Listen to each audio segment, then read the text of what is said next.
In some ways, it's just like the nativity come to life, I feel like, right here on our very own carpet. I love it. Today is my favorite Sunday of Advent. I love the day that we get to light the joy candle because it matches all that I hope and long for Christmas to be. You know, like the joy and the sparkle and the delight and the cheer and the hope is so fun. And for me, one of the things that kind of holds and captures all the joy of this season is Christmas music. Don't you just love getting into your car and turning on any assortment of radio stations and being able to hear thousands of Christmas songs? I need to know, what is your favorite song? Those of you who are online, would you type those in? Those of you who are in person, would you yell them really loud so I can hear them? Your favorite Christmas song? Joy to the World? Is what? Oh, Charlie Brown Christmas special. Da da da da da da da. Okay, yes. Others? Silent Night. Ooh, what child is this? I'm repeating this so everyone can hear because I have the microphone. Oh, Holy Night. Still, still, still. Oh, Mary, did you know? Go tell it on the mountain. Christmas in the Northwest? For real, Nancy? You're telling me the truth. I was going to make a joke about that. I'm not going to make a joke about that anymore. Don't you dare. Oh, I thought the controversy was the last few weeks when you talked about decorating for Christmas, and apparently that is a point of controversy. I should just sit down. It's a gift God wrapped in green. Yes, it is. Yes, it is. Anyone else, your favorite Christmas songs? No one said Rudolph. No one said Have Yourself a Merry Little Christmas. I like those ones, you know, because you have to have those along with the other ones. But certainly, it is the Christmas carols that have a special place in my heart. But when I get in the car and I turn on the radio, a lot of times those first songs I hear are just the Christmas carols, the ones that speak of the mystery and wonder. Sometimes they just sing about the simple things. I don't know about you, but sometimes I wish that those radio Christmas songs would actually communicate the reality of the Christmas season for us. Just once I'd be very comforted to hear, Have Yourself a Stressful Little Christmas. Or, It's the Most Depressing Time of the Year. Or a Christmas carol that we sing in church, but could be very true. Oh, come all ye anxious. Of course, these songs wouldn't lift our spirits, but perhaps they would speak to the soul in an honest way. The biblical account of the things we celebrate at Christmas, the coming of Christ, is certainly full of wonder and joy and hope and delight and even a little sparkle. And Christ comes right in the middle of sadness and darkness and hopelessness and fear. The reality of our humanity is not overlooked by God. Even better than being overlooked, it is actually carefully addressed by God. And God doesn't just provide us with a solution. Jesus saves. Good, done. God provides a presence in the midst of it. A presence that no other deity has ever offered on the face of the earth. A presence that becomes acquainted with the human experience so that it might redeem that experience. Today we look at the prophecy of Isaiah, which is a fulfillment. Then in Matthew is a fulfillment of this prophecy. And today I want to focus on the role that fear, specifically fear, played in the unfolding narrative, and how with the incarnation of Jesus, our response to Jesus' coming isn't just faith, it's something even more. And so I'm so thankful for Nina and your whole family as they read Isaiah 7. Let me summarize just a little bit about Isaiah 7. All right? You heard this word, heard a name, King Ahaz. You see, he's the king of Judah, and he is in trouble when we meet him in Isaiah 7. There's a threat of attack from the north, from two kingdoms that are in alliance with one another, but they're in alliance not because they like one another, but because they really want to overthrow Ahaz. And so their plan was to invade Judah, which is the kingdom that King Ahaz is in charge of. They would overthrow Ahaz, and then they'd replace him with another king that would do what they wanted. And so in this book of Isaiah, chapter 7, Ahaz he embodies something. He embodies fickleness and faithlessness. His fear begins to motivate his decisions and his reactions, as all fear does for all of us. So Isaiah comes to him with a prophecy. And this prophecy is a sign for him, a sign that would let Ahaz know that Judah, his country, would not be conquered. What was the sign? Did you hear it? A virgin will conceive and give birth to a son, and will call him Emmanuel. God's response to Ahaz's fear is Emmanuel. Okay, hold that thought. If you need to hold it out in your hand like this, you can do that. Now we turn to the Gospel of Matthew. Right here, we see the birth story of Jesus from Joseph's perspective. The Gospel of Luke tells us a story from Mary's perspective, and we're going to get to more of that on Christmas Eve. So come back, invite your friends. They can hear about Mary's perspective. But Matthew tells the story with Isaiah's prophecy right in front of his eyes as he's writing, and right in front of the Jewish people's eyes. They knew this prophecy. They knew what Isaiah had said to Ahaz, and so they're thinking about that. So I'd like to invite us to open up to Matthew, the very first book in the New Testament. It's right about here in your Bible. It's my favorite joke because you can never find it. There's so many pages in the Bible, but it is the very first book in the New Testament. Right before this, I have, in my Bible, it says the New Testament. It's so nice of it to keep it so organized. We are going to look at Matthew, chapter 1, starting in verse 18. You can see it in your Bibles, or it's on the screen as well. This is how the birth of Jesus, the Messiah, came about. His mother Mary was pledged to be married to Joseph, but before they came together, she was found to be pregnant through the Holy Spirit. Because Joseph, her husband, was faithful to the law and yet did not want to expose her to public disgrace, he had in mind to divorce her quietly. But after he had considered this, an angel of the Lord appeared to him in a dream and said, "Joseph, son of David, do not be afraid to take Mary home as your wife, because what is conceived in her is from the Holy Spirit. She will give birth to a son, and you are to give him the name Jesus, because he will save his people from their sins." All this took place to fulfill what the Lord had said through the prophet. "The virgin will conceive and give birth to a son, and they will call him Emmanuel," which means God with us. When Joseph woke up, he did what the angel of the Lord had commanded him and took Mary home as his wife. But he did not consummate their marriage until she gave birth to a son. And he gave him the name Jesus. I used to scoff. I used to roll my eyes at the first instruction that the angel gave to Joseph. Do not be afraid. Like, yeah, right. Are you kidding? Here, Joseph is sleeping, and an angel shows up in a dream. Okay, that's a fearful thing. And the whole situation around Joseph is incredibly tense.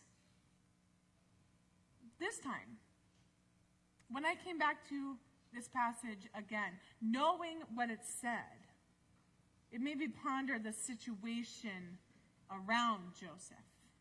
You see, his life is surrounded, is engulfed by the unknown. The woman he loves, the woman he has pledged his life to, and she has pledged her life to him, she is now pregnant, and he's not responsible.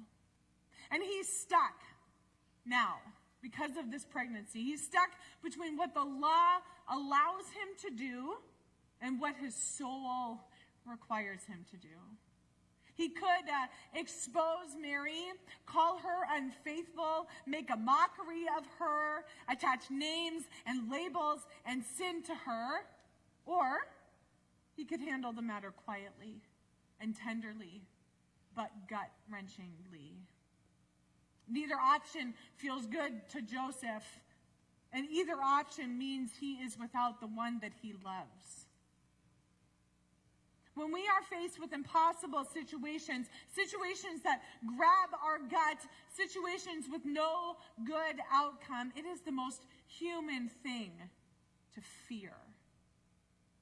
I am certain that Joseph was caught in a web of fear. Every and any option here requires something of him that he does not want to do.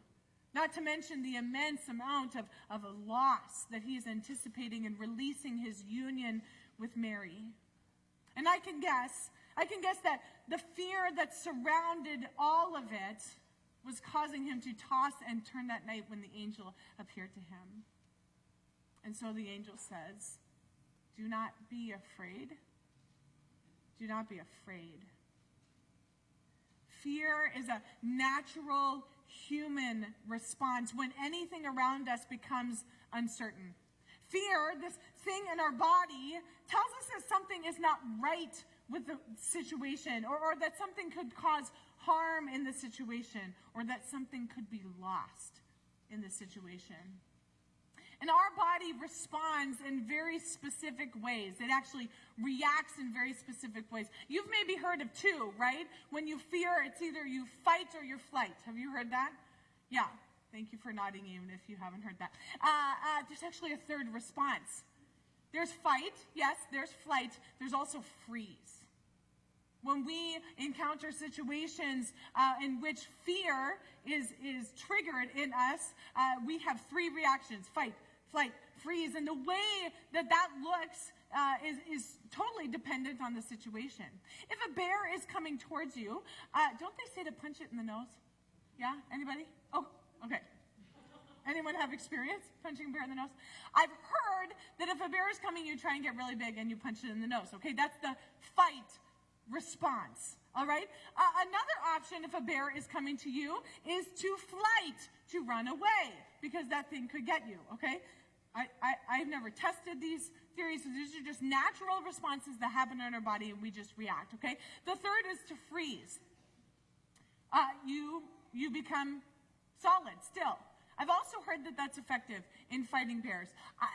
None of this, hopefully you'll ever have to use any of this information. But this is the natural human reaction. Now, if fear comes to us in a way that is not in the form of a bear, our body does the same thing, but it looks different. In that fight response, sometimes we attack people, whether with our words or our actions. Sometimes we defend ourselves. We go and respond to them in a way that looks like defense. And sometimes we problem solve. We think of all the solutions to this thing that we are encountering that feels like fear in us. Or we flight.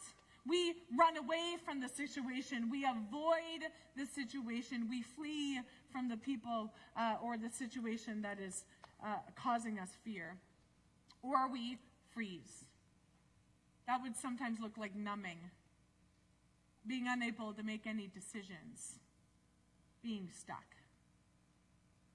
These reactions to fear are involuntary responses, and they're there to keep us alive and functioning in the world. If there was a bear, your fear would tell you something and you would respond.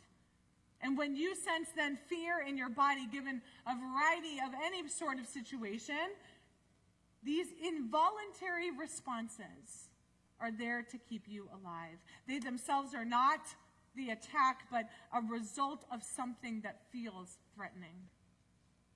Joseph finds himself fearful, and rightly so. And he's probably oscillating between fighting or flighting or freezing. Because you can tell, he's problem solving. He's also trying to figure out a way to get himself out of the situation, and he also finds himself so stuck. So when I read that the angel told Joseph to simply be not afraid, I become confused because it seems such a simple request, given the varied and complicated dynamic that Joseph finds himself in. It is certainly where King Ahaz finds himself too when the prophet Isaiah speaks to him. He is surrounded in fear, and his reactions to that fear seem to fall under that fight category. And while Isaiah could have said a lot of things to Ahaz about his fear, Isaiah gives him a sign. And not just any sign, he gives him Emmanuel. The angel could have said a lot of things to Joseph about Joseph's fear, but instead the angel gives a prophecy, a fulfillment of the prophecy, a sign. The angel says, "Here comes Emmanuel." The angel gives Joseph Emmanuel. The answer to Joseph's fear, which was initiated by Mary's unplanned pregnancy, is not the removal of the thing that caused the fear. It is actually an invitation to embrace the thing that is causing the fear. An invitation to embrace the thing that is causing the fear. In this instance, Joseph is invited to receive the fullness of that which is causing his fear. What? In the unfolding story of the incarnation, Joseph's participation with Mary and with Jesus is an act of true faith. It's pretty common around Christian circles and even in non-Christian circles to hear that the opposite of fear is faith. I even have a little plaque that sits on my bookshelf. It says, "Let faith be bigger than your fear." It's cute. It sounds kitschy. It looks good on a plaque. And within this line of logic, if one is fearful, it must mean that they are not faithful. That is, if there is fear, which is an instinctual human reaction for the purpose of saving that person's life, it must mean that there's a lesser amount of faith. I've truly struggled with this line of logic for a long time. In fact, my time in counseling over the past 2 years has helped reshape a lot of this for me. You see, I like to say I play on the anxiety playground. Anyone else? Don't raise your hands. I play on the anxiety playground. There have been times in my life where I have dominated that playground, or maybe that playground has dominated me. In general, I find myself on this playground of anxiety after experiencing loss or anticipating loss in any of its forms. And so it's actually grief or anticipating grief, that sends me back to the swinging and sliding world of anxious chaos. And I get caught in the loops of fighting, flighting, freezing, fighting, flighting, freezing, fighting, flighting, freezing. And no amount of just believe in Jesus could ever get me out of those loops. And to add to the fear, it's the lines of logic that I believed before that meant that if I was fearful, that meant I wasn't faithful, that kept me hidden. That line of logic meant that I could never be honest about my fear. Instead, I just took on shame for my lack of faith. And then I was distraught, because it seemed like my relationship with Jesus was faltering because of the fear I was experiencing. This line of logic meant that instead of pursuing healing, instead of being open and honest with people who did love Jesus, who could speak words of kindness and healing and hope to me, I chose to hide in shame. And then in what I felt like was faithlessness. You see, I've come to learn that the opposite of fear is not faith, it's love. The opposite of fear is love. Often, fear appears when there is either the perception or the reality that what we love could be lost. Love and fear are connected, and the way to move through the fear is not just to have faith, but to acknowledge and to receive God who is love. And to acknowledge and to receive that there might be something I love that's being threatened. 1 John chapter 4 gives us an outline for this. Chapter 4, 1 John 4:16 says, God is love, and all who live in love live in God, and God lives in them. And then 4:18, there is no fear in love. When the angel meets Joseph and proclaims, do not be afraid, I think the angel is actually inviting Joseph to love. Love. To receive divine love in human form, which is Emmanuel, God with us. And if God is love, then love with us as well. Emmanuel, God, love with us. My work with my counselor has taught me and reminded me again and again and again and again that the antidote to fear is not to try harder to have faith or then to beat myself up because I am afraid or to numb myself to the fear, but to consider that actually this fear is telling me about something that I love. If I can consider the thing that I love, if I can get down to the basis of it, then I can do the mind and soul and spirit work for myself. And I can discover that love. And I can actually also be loved. I think that this, perhaps, is a part of faith. That perhaps faith is the process of allowing love to reach our fear. Faith, perhaps, is the process of allowing love to reach our fear. It's not as though Joseph had faith in Jesus just yet. Remember, Jesus was just coming onto the scene.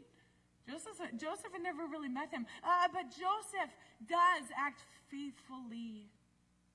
In response to the angel's words, he allows love incarnate. If you would capitalize both of those words for me, would you?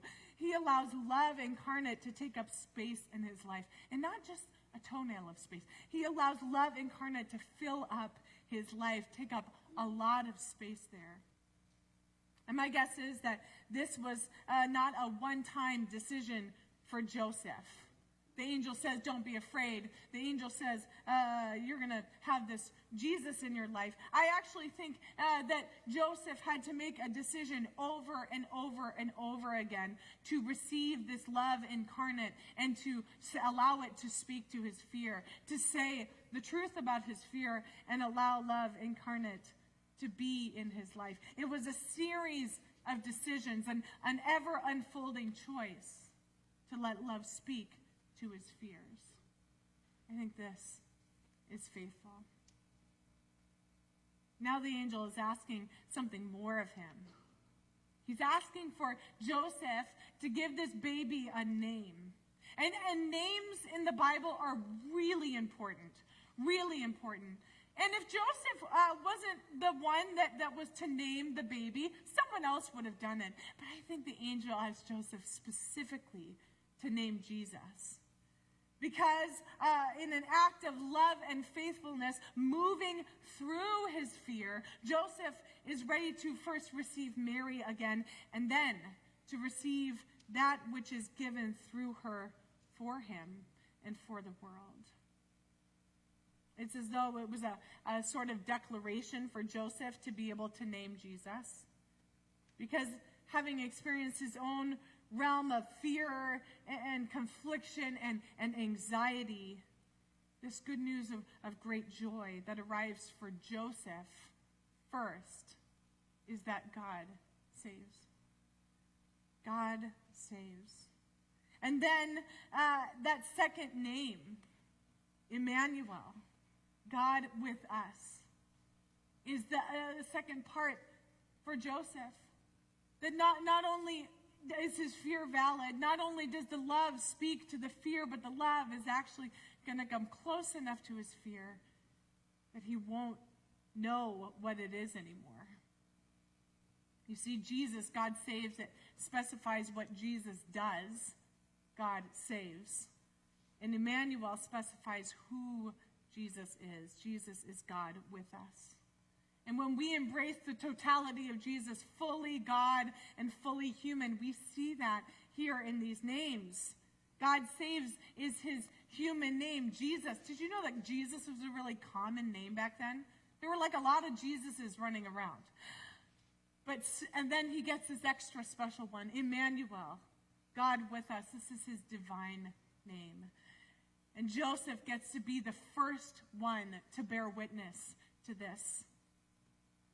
So Joseph gets to name the source of his fear, and he names him Jesus. And little does he know that naming his fear means he's also naming his faith and his love. Because soon Joseph is going to discover all his faith is wrapped up in this Jesus. And all the love that could ever be love is wrapped up in this Emmanuel. Joseph here is doing the work of faith. It's my prayer that this Advent season we could be honest, maybe for the first time, about our fears, about the things that are very real for us, but we don't often talk about. The things that Jesus entered precisely into as Emmanuel. And instead of coating these things over in tinsel and glitter and what I would like to call faith, not because faith without quotations isn't something, but sometimes we just cover it in faith so that it'll all be okay. What if instead we were honest about these things first? A true act of faithfulness. What if words that, I do wonder what words you might speak then to your fear.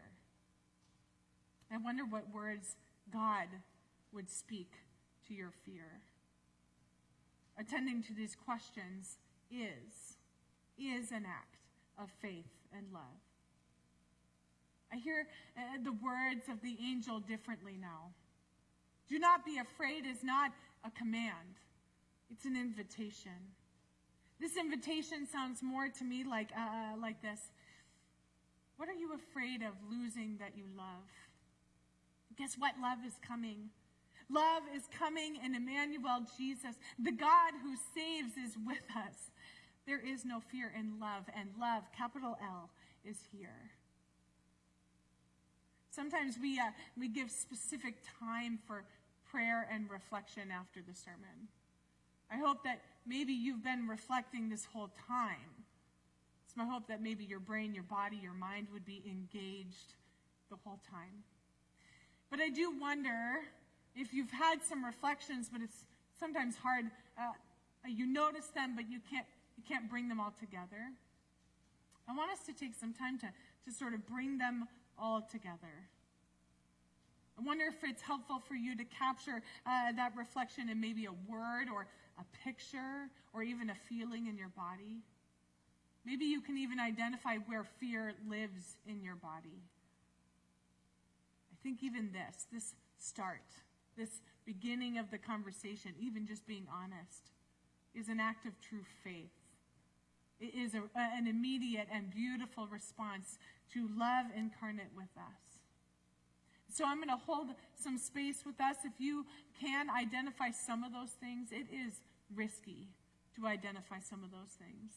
And so even if you just need to ask God to be close, to have the courage to identify those things, that would be beautiful. Let us go to God with us in prayer.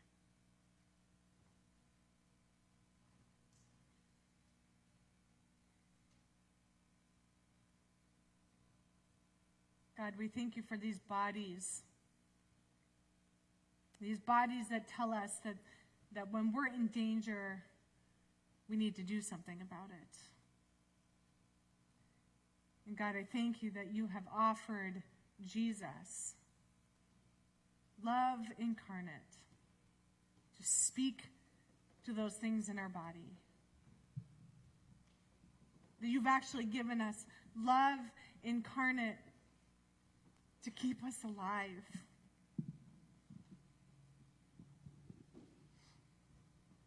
And so here now, though it may not feel like it, it is a joy to be able to trust you with our fears. Here now, it is a joy to be honest with you about these things.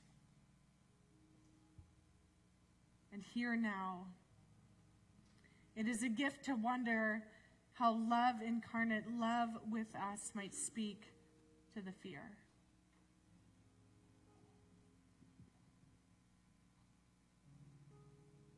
And so we are listening.